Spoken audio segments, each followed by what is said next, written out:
Brandstatter Senior Talk. It is brought to you by the Solon American Legion. Well, good afternoon, everybody. Hi, this is Rex Brandstatter, and it's time for Senior Talk, the weekly program where we try to see if we can't cook up some things that might be of very good importance to we seniors and you fellow seniors. We're going to try to identify and examine and share important and timely information that I just think might be of good and interesting help to you. And what I mean help, I mean it could be legal help, maybe some family things that could help you with some dealing with dealing with certain members of families. Maybe some investment ideas. And I'm only a licensed real estate broker. I don't offer anything about insurance. I offer ideas to get you to call your agent. Legal things we talk about. Try to get you to call an attorney. If you don't have one, I'll give you some names, that type of thing. So that's what we do here on Senior Talk. It's just sort of we're just kind of stirring the pot on senior issues. How's that sound? I'll do my very best every week to bring you information on fun recollections of the past people, places, things, and events. And I should tell you that I saw a very interesting post from the Johnson County Historical Society today, maybe it was yesterday, some photos that were taken on the construction of the Corville Reservoir. And they are absolutely outstanding. If you are on a computer and want to visit on Facebook, visit the site.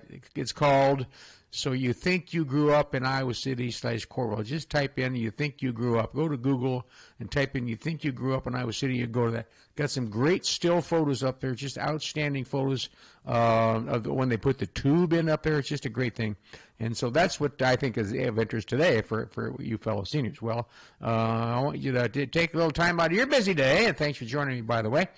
Sit back, relax here over the noon hour, grab yourself an ice cold root beer and a sandwich, and let's see what we can cook up. My name is Rex Brandstatter.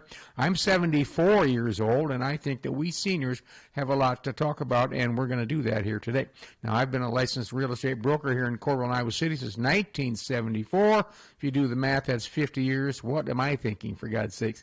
Anyhow, I help lots and lots of people buy and sell houses, investment properties, and commercial properties, things like that. I work with lots and lots of estates. I work with a lot of administrators of estates for people who die without a will. Don't do that.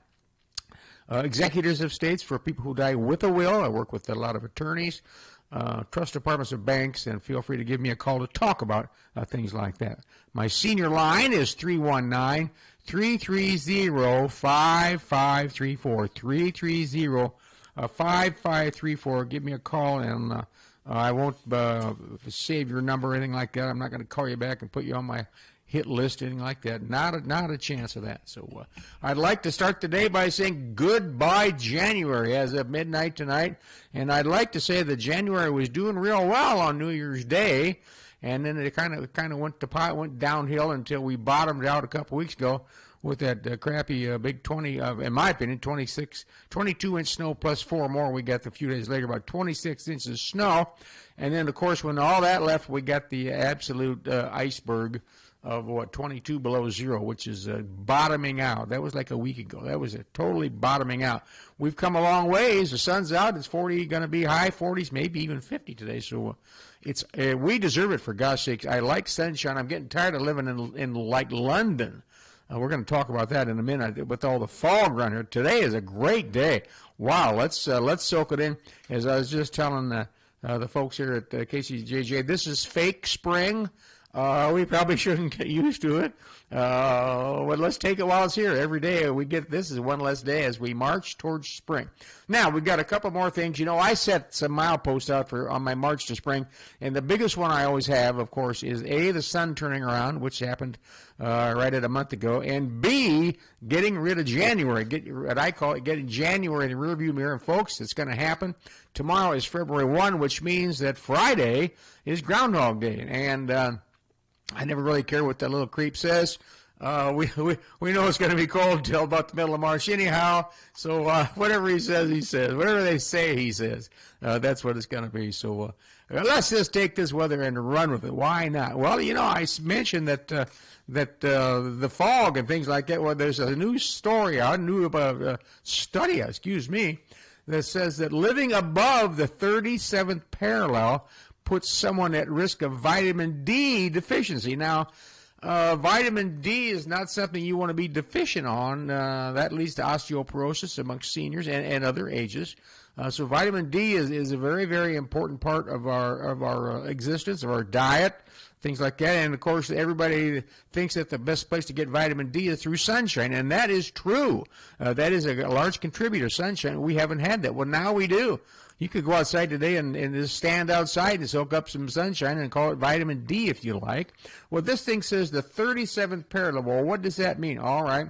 Recently, news reports have identified the 37th parallel, the east-west line that runs right at south of San Francisco, along the northern border of Oklahoma, and just above the northern border of North Carolina. Can you get that in your mindset there? San Francisco, sort of on a little swoopy line down to the northern border of Oklahoma, which would be basically like the southern border of Missouri and the northern border of Arkansas type of thing, and run over to North Carolina. If you live north of that, you're probably going to be deficient of sunshine in the winter, thereby causing a deficiency in vitamin D, causes deficiency in our spirit. It makes one drink more, probably. I don't know. I did a study on that. It makes one crabbier, my wife says, anyhow. So a little sunshine goes a long way, and I would agree with that 100%. Sunshine isn't the only factor affecting your vitamin D levels. You should consider, especially changing your diet, fatty fish such as salmon and mackerel. Well, there's no chance we're going to get mackerel here in Iowa. Holy mackerel is the only thing we have. So check up online or talk to your health advisor, your doctor, somebody about some vitamin D. This would be a good time to do it. And if you just want to go down to the store and get yourself some salmon, that'd probably be a good place. I think vitamin D is also in eggs. There are a lot of places you can get vitamin D, lots of places. So that's the story. Look up vitamin D. You know, maybe we live north of the Mason-Dixon line. If you remember that way back when, that was a line. It was a little bit, Mason-Dixon was a little bit farther north than that, but not much. So that's where we're at. So we are in the, what are they calling that? We're in the north of the 37th parallel. So we need to brighten up our I'm trying to say our menu here a little bit. Well, I've had some interesting chats this week with fellow seniors, and you know, we're always reminded of things we need to do once we hear what other people have done. So once I tell you some of these things, you can go, oh, I should be doing that. Oh, we should be doing that. Why don't we do that? Okay, but you don't think about it until maybe you hear something. So how about this one? My aunt died a month ago, the senior lady tells me. At the funeral here in town, her 2 adult sons were talking about their mom and the lack of a will. So apparently they had talked to her before she passed away, and she said she didn't have a will. They said, we're going to go to the house and get started splitting things up. This lady said, can they do that? Well, I said, well, and not being an attorney, which I'm not, I can't answer that legally, but this is what happens a lot. And if they're the only 2 heirs, and there's no will, I don't know what to tell you. I guess there's nobody to stop them. I'm hoping that they know the wishes of their mom on things. So if mom said Charlie gets the TV, then Charlie gets the TV, and Fred gets the refrigerator, or, you know, whatever it might be. I don't advise taking appliances out of houses, by the way. Is it legal? There's nobody around to stop them. Attorney's not probably going to wade in and stop them. However, if they were to go do that, and one of these boys went over there on their own and took the TV set and the computer and the the shotgun and things like that, and the other brother wanted those things, your other brother disputed that, there could be a legal problem. There really, really could be. So the legal answer to that is I can't render it illegal because I don't know. Other than if they're on the same page, I don't think anybody's going to stop them. It's just not. There needs to be an inventory kind of taken, and someone needs to be appointed an administrator and be the boss. Maybe they're co-administrators, and then they could deal with this at least in a legal fashion. I fear the fact 2 months from now or 2 years from now, one of them could come back and say, "Well, I didn't know you took those things too. Gee whiz, you got the two of the lawnmowers. I didn't even think about that, and you took them." I think it creates a space there for the brothers to get involved with each other and maybe not some unfriendly terms, and maybe they're the best buddies and would never fight over anything at all. I don't know. When my mom passed away, my brother and I were named co-executors, and it was all business to us, and we went over there and we sat down, and we said things like that. I said, I never wanted that green share. You have to take it. He goes, well, I'll take the green share, but you have to take this or that. We kind of reversed the schedule because we honestly didn't care if we got anything. You get that? I'm sure that's a lot of you feel that way. Others, this is a battle cry. Others, by golly, we want that Davenport. We want that couch. One of the things that people do is that in this case, Mom passed away. If I gave her the television, then it seems to me that I would have the right to get the television back.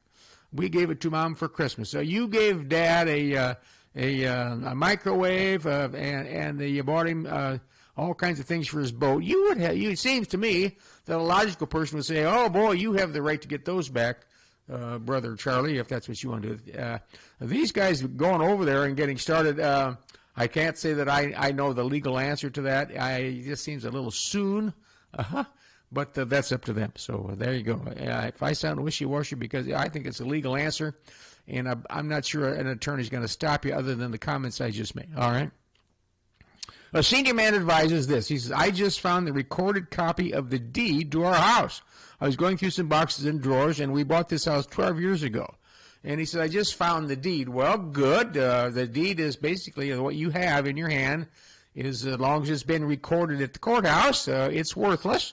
You can lose it. You can throw it in a bonfire because you can lose it all you want, misplace it, because it's recorded at the courthouse. It's recorded at the Johnson County Recorder or your local recorder's office by county. So if you're here in Johnson County, your house is in Iowa City or Tiffin or Solon, it's going to be recorded at the Johnson County Recorder's office. So, but here's what he said. He went farther. He said, the deed has my middle initial wrong, and my wife's name is not on it. What do we do? Well, now we've got a legal problem, and that is the deed that's recorded, and he said his middle initial is wrong. So he's Fred W. Smith. That's his real name, but on there it's got Fred U. Smith or Fred J. Smith. It's wrong. And his wife is not on it. These things are repairable for sure. And here's what you need to do. You need to go call an attorney, your attorney, or I'll give you a name. Or go find one, call somebody. This is not a major legal case here, but here's what's going to have to happen, in my opinion.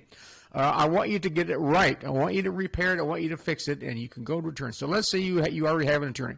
Jane Jones is your attorney. You call Jane Jones, and you go sit down with Jane, and you take that deed with you. All right? Now, she'll look it up at her office anyhow, but take it with you and tell her the problem. Well, you can check. You can change that. She'll make up a new deed, by the way, that will transfer it from, what did I say, Fred W. Jones to Fred U. Jones. That's easy. How about your wife's name not being on it? Not a problem at this point, because in Iowa, I can go buy something. It takes in the real estate business, it takes 1 to buy, 2 to sell. So I can go buy a duplex this afternoon. I don't need my wife's okay. Now, I trust my life, so I won't do that, but I've done that. I've bought property before. So when he bought it, he bought Fred W. Smith. He bought a duplex. We'll say, in this case, he bought a house. He bought this house. Maybe they both bought it, but when they got the deed, it just had his name on it, and nobody really paid any attention to it. They didn't read it through. They didn't have it. That could just be the secretary left it off. Could be the secretary had the wrong initial. Maybe they couldn't read some writing. All these things enter into it. That's why it can happen. So you probably what they call a QCD, a quit, Q-U-I-T, a quit claim deed from Fred U. Jones to Fred W. Jones. It would be a Fred U. Jones to Fred W. Jones and Martha K. Jones, husband and wife, joint tenancy with rights of survivorship. Now, what we just did there, we transferred the ownership from Fred. Now, in Iowa, since they're married, Martha was entitled to half anyhow if Fred decided to get a divorce, all these things. But having your name on the deed is not the end of the line if you're married in Iowa. There are other issues, however. So we need to get this right, so your attorney will gladly do that. And it's not a huge expense. It's just not. I would surmise that the deed packet and things like that, I'm going to tell you, I'm going to say it's $400 is the number I wrote down, okay, or less. Probably won't take more than that because it's not. I'm trying to guess high there, but they do have to draft the deed, have to have the secretary make the deed. The attorney has to read it, then review it, and then they have to go record it to make sure it's done right. There's a cost of that, or they can send you down to record it, all those kind of things. But not the end of the world, and easily fixable. But I want you to do it. Don't just not do that. Get started with that. All right. Well, tell you what, I want to take a minute and step back here, and I want to tell and remind everybody that, in my opinion, a birthday is a big deal. And at our house, birthday, when I was a kid, you got a birthday cake, and hey, you're going to be 11 now, boy. You're getting big. You're getting old. You're going to be 13. Blah blah blah. And that's about as far as it went. It was maybe we had a barbecue, and your favorite food was hamburgers. That's what we had that night. That's pretty innocuous little stuff. And I don't want to forsake anybody's birthday. And I do want to take a minute. I do want to take a minute to say a happy birthday to a loyal and longtime listener to Senior Talk. And this lady is a native Iowan, and she listens all the time, every time she can. And she no longer graces the soil in Iowa, but for many years she's lived in Ogden, Utah. So one of my loyal listeners, she's the one who listens. I knew I had somebody who listens to Senior Talk. I'd like to say happy birthday to my friend Jane out in Ogden, Utah. Happy birthday to you, Jane. I overlooked this last week, so beat me over the head, but thank you so much for listening to Senior Talk, and hope you pick up on a few things and maybe share them with some of your friends out there. Now, Ogden, Utah, I looked up on I've been to Beaver, Utah, I've been to George, Utah, I've been to Salt Lake. I think I've been through Ogden. I almost probably have been through it. I never slowed down because I didn't, but congratulations on having a birthday. And we're not going to mention how old you are. That you're a senior. That's all it needs to know. You're listening to Senior Talk, so you're right in the group. So hope you're doing well with your new age. And happy birthday to my friend Jane in Ogden, Utah. Have a great day, Jane, for you. So, well, I want to tell you at this point, I want to tell you a little bit about what's been in the news with Jay Leno, everybody's friend Jay, the comedian Jay Leno, the car collector. Mr. Jay Leno, and he was in the news the last couple of days for a senior type thing, and it doesn't have to be a senior thing, but for the most part it is. Jay Leno went to the courthouse out in wherever he's, L.A. area out there, whatever, Los Angeles County, I assume, and he went to his attorney first, and they filed for conservatorship papers so Jay can handle his wife's affairs, they call it. And we mean business affairs, folks. It seems that his wife, whose name is Mavis, I believe, M-A-V-I-S, is having issues with dementia. And there's no turning dementia around, and the outcomes are not good, as we all know. But in the meantime, while she's has this horrible thing, she'll be incapacitated from making rational, logical decisions, whether it's to go to the store and buy $500 worth of tomatoes, which she would normally do if things weren't this way, or making some decisions to do some things business-wise, which she can't do, okay, because she can't make a rational decision. So Jay Leno went down and filed the papers. Now, what it takes now, even if you're Jay Leno, you have to file the papers, and they have to have a judge look at it, because they just don't hand over conservatorships to anybody. The attorney will have to write a report and give it to the judge, and the judge will talk to the attorney about the matters, and they might want to see some might want to see some medical documents. The judges, sir, that's why they're there. Their judges will ride herd on this thing of whether or not this should happen. And obviously, with the doctor's report, and maybe Jay has to go tune in too, and testify that, well, she can't do this, she can't do that. Here's actually what's going on in the house, and then the medical report. The judge will grant this. Just this thing could happen. This could happen to you if you lived in Hills, Iowa. This could happen to you if you lived in Corba, if you lived in Solon, any place like that. What do you do? What do you do? First of all, it's going to have to stem from a doctor who gives a diagnosis and writes up a report that Mr. Smith, Mrs. Smith in this case, Mrs. Leno, has got real issues with memory and dementia. Now, not all dementia is Alzheimer's. There are several different kinds, and in all cases, it's not good. In any case, it's not good. Any type of situation, it's not good. Now, the medical world is racing to help it, but so far they can only have pills and tests to tell you that you have it sooner than when you were going to find out. And I did read that now there is a blood test that somehow, the University of Iowa is in on this at some level, by the way. There's now a blood test that will show you that it's possibly hereditary or it's now prevalent or going to be prevalent type of thing. So they're getting there, but it's a sad deal. But in this case, this could happen. This happened to be a high-profile guy, Jay Leno. It's his wife, so it also shows it to happen to anybody. It's not picky. They say there's things you could do. You can read up on that and how you can go about hopefully warding it off. I don't know that that's physically possible, but they've got some things like, your diet and you're staying active and tease your brain with crossword puzzles, which do nothing more than frustrate me. So I won't do that. But those are types of things to keep the brain going. So it's sad, but there are some things, and Jay obviously confronted this, and he's going to have to go forward with that. We all know what's going to happen. But in the meantime, she has the dignity of life, and he's going to see to it that happens for sure. So if that happens in your family, face it, go see the doctor, and it'll all go from there. All right. Well, I got a call from the people, and I said, well, what can we do with a car that we no longer want? We don't know how to sell anything online, and we don't even want to think about the details of doing it. So what would you do, Rex? And I said, well, okay, let's quantify it. It's a car that you own, yes, and it's at your house, yes. It's in the second stall of the garage. We just don't drive it. I said, okay. Well, the first thing you need to do is a couple things. You need, before you can sell it, you're going to need the title. So round up the title. And if you look in today's world, you might be, hopefully it's in the glove compartment or in your file at home. I would keep it in the file at home, by the way. There's a registration in the glove compartment. Keep that title. So it's not in the car. Somebody steals the car. They've also got the title, for God's sake.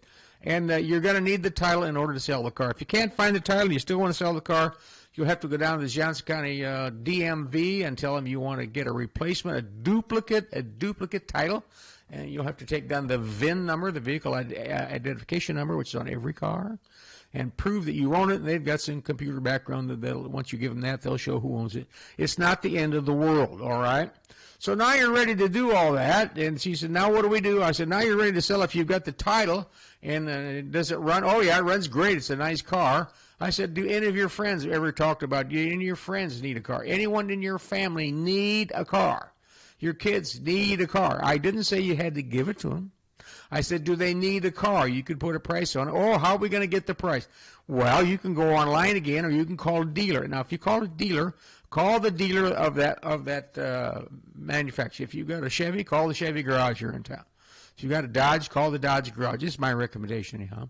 And tell them what it is and see if they can give the blue book. And ask them if they're interested in buying it, which they're all on TV. They all want to buy cars. Ask them if they'd like to come out and take a look at it, and have maybe one of their representatives or a sales lady or sales guy come out, take a look at it, and have them make you an offer. That way you know how much they think it's worth.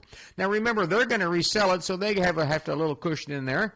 And roughly speaking, I think, but in today's world, they're really, really paying a lot of money. They take the blue book and give you $1,000 more. I've seen that ad on TV a million times. So let's say the blue book says your car is worth $5,000. They're going to give you $6,000 in order to get it. Now, they might be able to resell it for $8,500. I don't know. More power to them. That's capitalism. But your world, what did you say when you called? You wanted to get rid of a car. Okay, maybe your son wants it. Maybe your daughter wants it. Maybe your neighbor would like to have it. Maybe somebody that you know, one of your friends, your lady friends, your buddies, would like to always say, I'm going to sell my car. That's a good place to start. It really is. And when you sell it, there's no warranty, anything like that. And you get the money. Now, get the money. Here's what you do. You don't hand over the title until you have a cashier's check or the cash. Don't take a personal check from a friend of your son's. My son's friend wants to buy it. Here's the check. Not so fast, folks. Don't do that. I don't care if what you do. Cash is king. A certified check, you can take a certified. Have your friend, your son's friend, Johnny, have him go to if he's got the cash, well, go to the bank. He can get a cashier's check from any bank. Might cost him a couple dollars to get the cashier's check. I don't know. Bottom line is you don't want to hand over the keys and the title to anybody. I don't care if you're an adult or anybody else. Same with the dealership. Make them give you cash, or they'll give you a certified check most normally. Okay? That's the same as cash. So, there you go. It's just that easy. Number one, round up the title. Number two, make sure it runs. Clean it out, all that, the standard stuff. And then if someone in your family wants it, it's worth $5,000, and you want to give them a break, that's up to you. If you feel good about that, have at it, okay?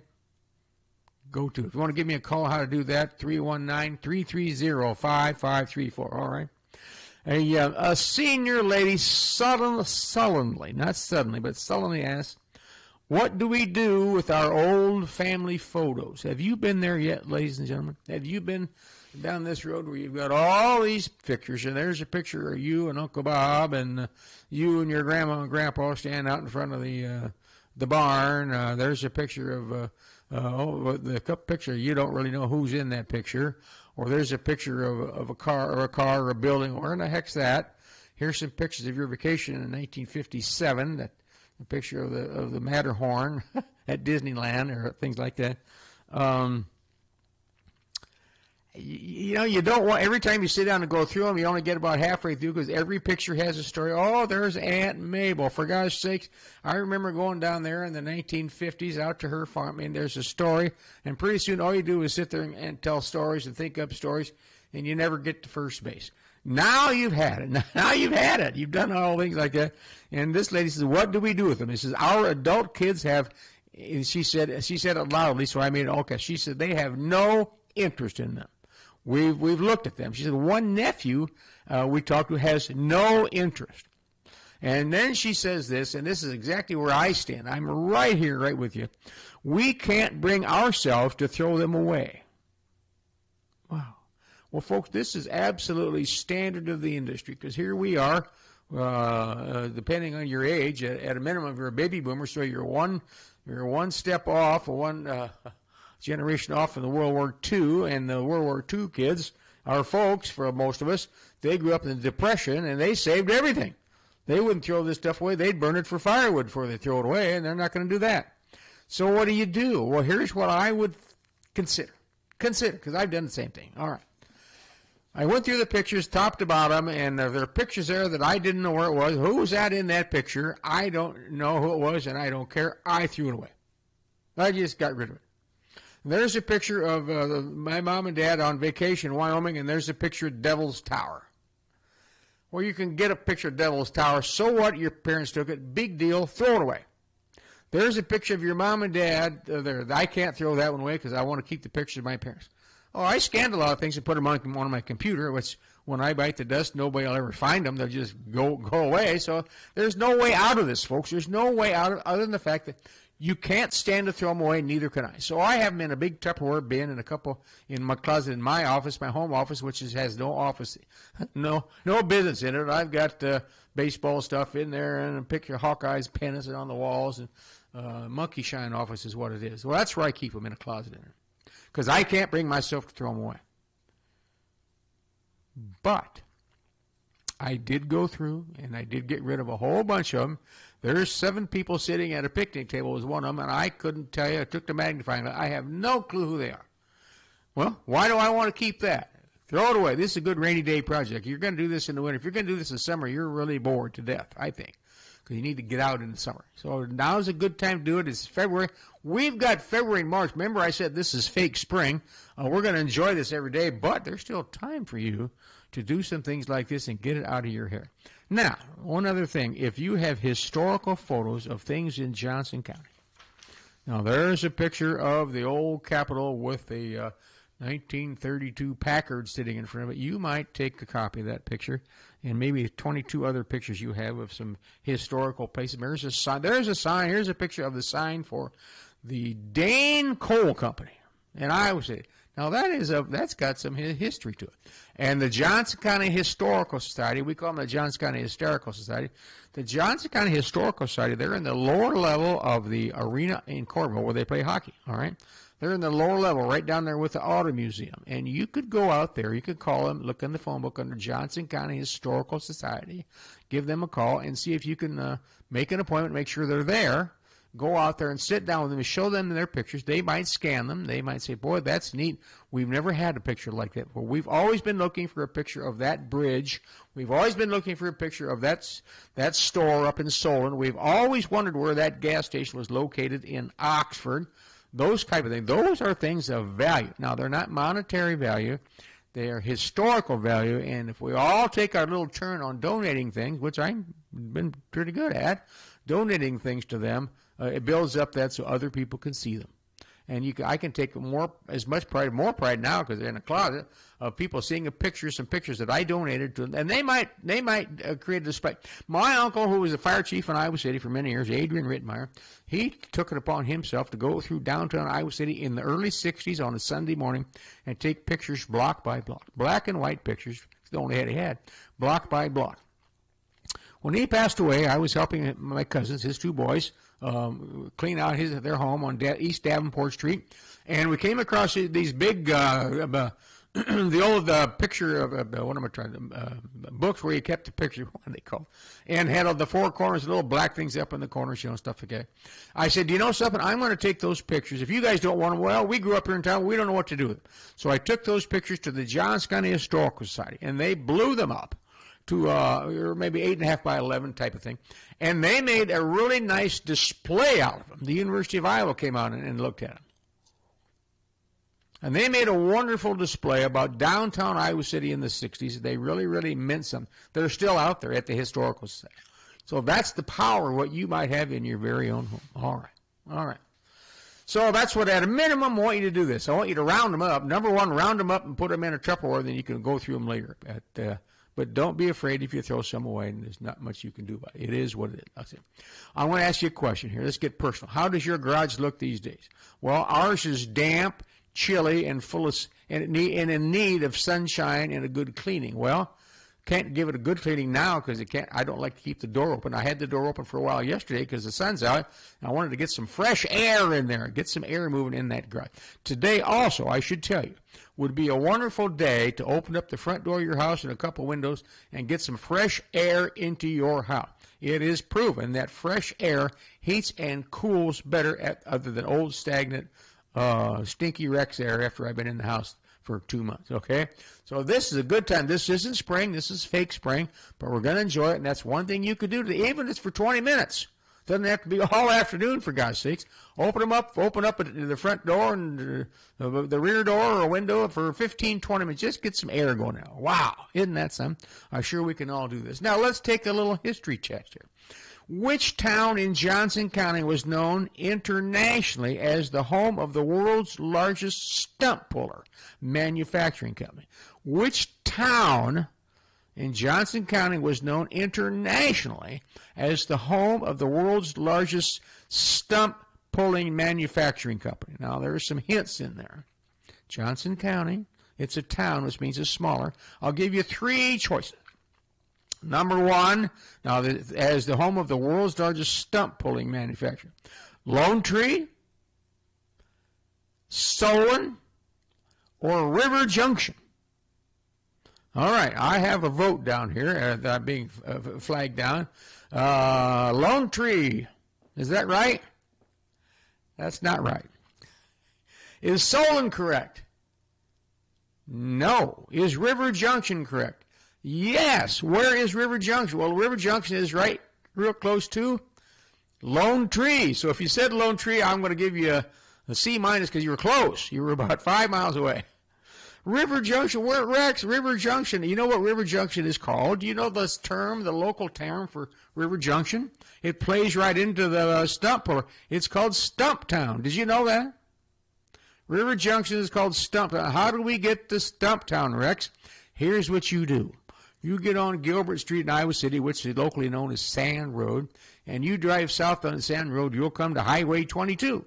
And when you get to Highway 22, you can turn left and go over towards Lone Tree. You can turn right to go over towards Riverside and the casino, or you can go straight ahead. I think it might be a little bit of a jog there, and you'll see a sign that says River Junction. And right down there is a cemetery. There's an old, if you will, an old ghost town, if you will. There, not long up until a few years ago, there was a chiropractor down there in Stumptown. I have a lot of old family Johnson County people, my family buried down in Stumptown. It's called Stumptown, River Junction. Johnson County has a River Junction access. You want to put boating down there. It's called Stumptown. So there you go. I want you to go down. Now's a good time because it's on the gravel. Now would be a good time to go down there because it's not gravelly. Might be a little muddy. Maybe you wait till it cools down a little bit, which it will, and drive down to Stumptown. When you get down, you're going to go, well, Rex, this is a wild goose chase. But remember, it was internationally known as the home of the world's largest stump pulling manufacturing company. Wow. I don't think I've ever seen a Stump River Junction stump puller, but that's what it said. We know it as Stumptown. The first street lights were installed in Iowa City in 1857, before the Civil War, for God's sakes, the first street lights in Iowa City. So my question to you was, were they gas, were they electric, or were they kerosene? Gas, electric, or kerosene. Gas, electric, or kerosene. Well, if you know your history, electricity wasn't here until, 1903 in Iowa City? A little later. Cornville actually had it before Iowa City did. Later answer to that is gas. 1857, there was gas here. All right. Now, it wasn't gas throughout all the places in town, but there was some gas here. In 1909, Iowa City launched its first electric railway trolley service. And it ran from where to where? Iowa City. This is Iowa City. Now, I didn't say the Krandik. I said Iowa City launched its first electric downtown railroad. Where did it go? Well, and the first line went from downtown Iowa City at the corner of College and Clinton. You follow that? College and Clinton. Across the street from Things and Things back in the old days, all right? And it went east on Burlington Street, clear out, past up the hill, past Summit Street, down the hill, around the bend, on Old Highway 6, by the way, and it turned right on Rundle. That's where all the homes were being built back then in the early 1900s. And to this day, I was just out there yesterday, matter of fact, and I did happen to look up. If you look up Rundle Street, which is off Lower Muscatine, now Burlington Street turns into Muscatine Avenue, Muscatine, because of its what? Where's it headed to? Headed towards Muscatine, you bet. Highway 6 doesn't make it clear, but that's what's going on. So when you go there, if you look up Rundle Street, you'll see 2 lanes, and you'll see an extra lane down the middle. That extra lane is where the tracks was for the trolley. Wow. There you go. So I would be kind of thinking that a lot of people might take the trolley these days. I don't know. It's too many cars around. We'll see what happens. So we've had a fun hair day today. We had birthday wishes. We talked about the sunshine and a lot of things going on. So I just wanted to say it's not easy at some point being a senior because everything on every day we talk about and worry about, and share talks about our health, our finances, our challenges, and all those things, family thing. But we have to kind of suck it up. We're seniors. We got here because we are rough and tough, and do your best to take care of yourself. So I want to say thank you so much for listening. I really, really hope you have a great week. The weather's supposed to be nice. Yes, I'm in charge of weather for another week. I'll just take that upon my shoulders. Of course, I've looked at the forecast. It looks great. So thanks for listening to Senior Talk. This is Rex Brandstatter. So we'll see you next time. Thanks for listening. So long. At Hawkeye Waste Systems, they take pride in offering outstanding service. Locally owned and operated, Hawkeye Waste Systems specializes in commercial, residential, and industrial waste removal. Hawkeye Waste is proud to be an active member of our community, our Chamber of Commerce, the Home Builders Association, Better Business Bureau, and the Remodelers Association. Hawkeye Waste Systems is very pleased to help with Habitat for Humanity, the Crisis Center, and other great causes. Call Hawkeye Waste Systems at 351-5932 or visit their new location at 91 Commercial Drive in Iowa City. What does the word apex mean? It means the very top, the pinnacle, the peak. So when Apex Construction chose their name, it was and is their goal to be the very, very best in their industry and to always strive for perfection on every project they take on. If you're expanding your business or starting a new business, hire the best. Apex Construction, with nearly 3 decades of peak quality service to the Iowa City area. Call Steve or Harvey at 319-339-1543 or visit Apex online at apexconstructionco.com. This is Jordan Sekefetz here for my dad Brian and his crew at Dodge Street Tire. For over 30 good years, they have taken care of their customers and treated them like neighbors. This season, if your car or truck is